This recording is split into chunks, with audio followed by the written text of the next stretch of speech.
هندک اجدرن خوجهیش کردستان سوریه را گهاندن گو ارتشا ترکیه بردوام اد توبارانا گوندن کردستان سوریه دیدمکه ده گو ولاتین کرد لکردستان سوریه دناوا ماترسیه که مازنده دجین.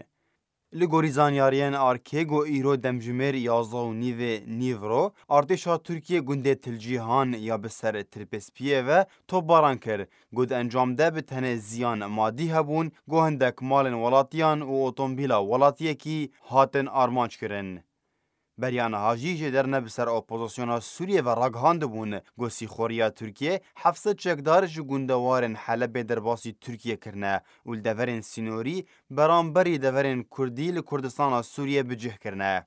جالی خواهر روانگاه سوریه ما فمروان جی راگهاند بو گو استخبارات ترکیه به پاسن ترکی 700 چکدارن هفپیمان جوان را گود اپراسیونا لدیجی عفرین روش آوای کردستان دجی بشدار ببون ده عفرین را درباسی ترکیه کرن و بریالی و اسکندرون را ده ناوا خاکا ترکیه را هاتن و گوهستن جبو دفرین سینوری بروش هلاتی چمه فرات را آنکو دفرین کردستان سوریه. لگوری روانگاه سوری گو او چکدار توی چکین خوین سویک وکو کلاشینکوفان هاتنه و گو هستن و او چکدار تین ناس کرن بورگرتنا بریاران جسی خورین ترکیه و بهتری آوان جی خلک گوندوارن حلب و دیرازورینه. جدر نبسر اپوزیسیون سوریه و هروها دما بوری در راگهاند بون گوسی خوریا ترکیه درگه تومار کرنا ناوی چکدارن گوی بشدار ببند شرع لسر دفرین کردی ده وکریه.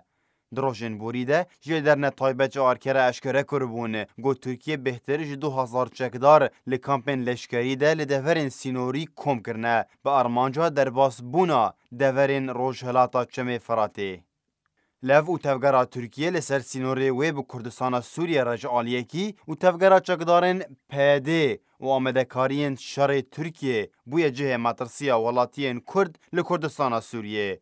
و ترسا دوباره انجام دانا ازمون عفرینه ده برچاوه ولاتین کردستان سوریه.